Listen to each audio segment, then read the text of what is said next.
Okay, so I know nobody here watched the interview but Lauren, so maybe you can fill us in on the downfall of Diddy. Premiered it last night. Yeah, so first of all, I text y'all, too.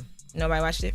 No. Nope. Alrighty. There's already 7 of them. All right. So many of them. Okay, well, we are here now. Okay. So Downfall of Diddy premiered on ID channel last night. It's a multi-part series that is like a docuseries. First 2 episodes dropped, so they get into a ton of stuff. So the first episode kind of sets up like what created this like monster that they are trying to allege that Puff is. Mm-hmm. So they open it with a makeup artist that used to work for Diddy and Cassie, and she details the first time she alleges she saw Puff put his hands on Cassie. Let's take a listen.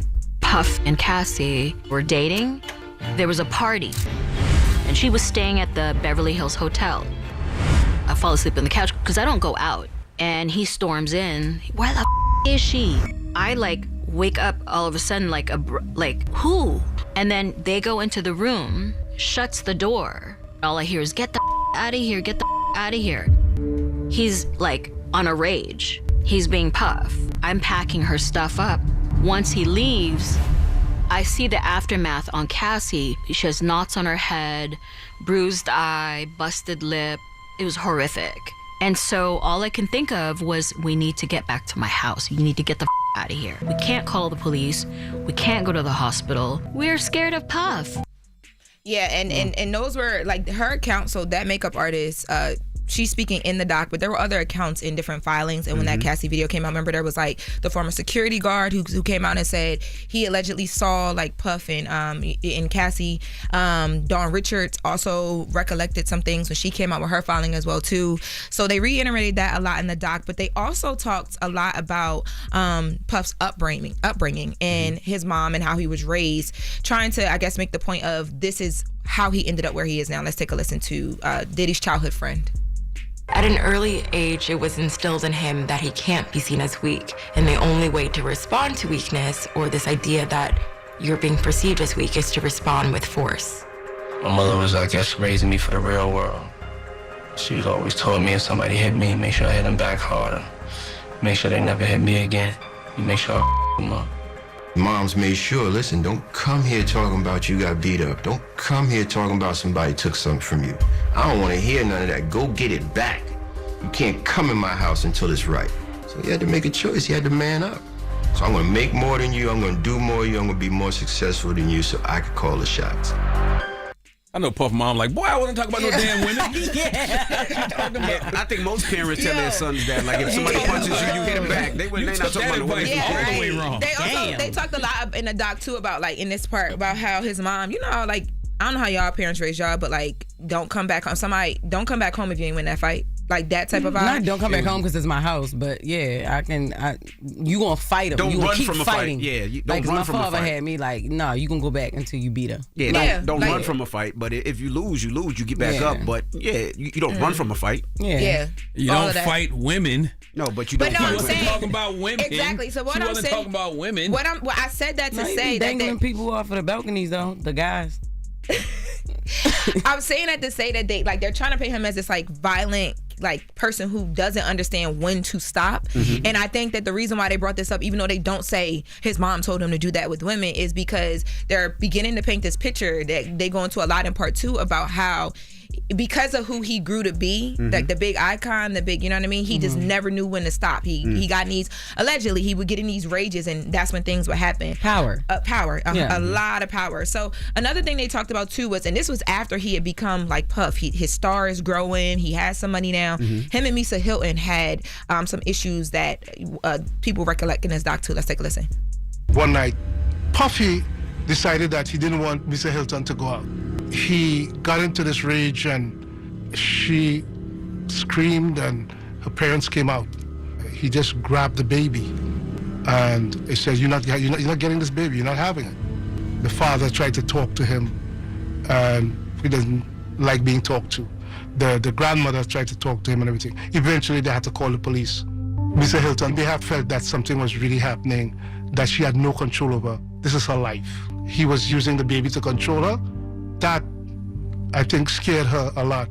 He was just angry and upset. He made threats. he was arrested.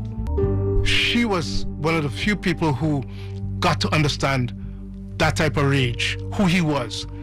There was a monster that came out of him that nobody knew about. And I think that, too, for a lot of people, when I saw people... And who was that? I forget the guy's name, but it was like a person that was around them for some years. Like this guy, he's when you watch the doc, he's a guy with dreads. I'll go back and get his name for you, but he's in both parts of the docs, and he was around from the time when Diddy was coming up to first deal with Uptown Records to everything. So he's in the doc a lot. But a big part of the conversation I saw when this part was happening was that Misa Hilton, during all the time when the conversations first started around Puff, she was online and she was recollecting a lot of, her times with him and raising kids with him. And, she had asked the question at one point in time when she posted this stuff, like, were you not entertained? And I think a lot of people were saying that, whether this happened or not, the conversation has always been the women that he's had kids with, what have they had to deal with and how do they deal with that? And people were basically saying like they feel bad for her because she had to deal with so much so early because they were so young. But I don't know what's true and what's not true, Yeah. but I know Diddy isn't getting any benefit of the doubt when it comes to putting hands on women because of the video we saw in the hotel. Yeah, but I also wonder, these people are telling these other people's stories. I wonder how they feel, right? I wonder if Misa wanted to tell her own story, if she wanted this out, however she wanted, or even Cassie, if Cassie wanted her stories out. It's always hard to hear other people tell other people's story. Not if that person was a witness. If that person was a witness, that's their story too. If it's true, yeah. I think too, because I know when Misa was posting stuff online, and could it be a thing of she ain't want to be in the documentary, but she gave the okay, like, all right, yo, you can talk about this situation that you was there for or whatever. Or maybe they want to hear it because they want to be traumatized and relive it, though. The guy's name is Peter Noel. He's an investigative journalist. That's who was talking about Misa. But he's used a lot in the doc along with other journalists because these are journalists that were like around and like reporting on these things. Gotcha. And there was like a 911 call that they talked about with Misa when she actually had to call the police in that situation. So he details all of that. But I was going to say, to your point, Jess, when Misa was posting all that stuff on Instagram, it was seeming to me as if she wanted to tell her own side of things the way she wanted it to be told. Right. But she's never been a part of any of these docs, and I don't think that we'll ever see her do that. I know one thing. All these documentaries are going to absolutely impact Diddy's trial. Okay, Yeah, of course. I refuse to believe that a juror won't be swayed by what they hear in the court of public opinion with all of these stories. There's 19 documentaries out already. Like you said, they're going to see one of them. You're going to see a snippet of it. You're going to see a little bit of it online. Or you're going to see 50 Cent Instagram. Something. You're going to see something. Something. Yeah. Well, Thank you, Lauren. There's 2 parts, and I think there's a few more coming. So. And this is not the 50 Cent documentary, correct? No. This is this is the ID. There's a lot of Puff TMZ documentaries. did one, the ID channel. You know this is not 50 documentary because ain't no male victims in it, right?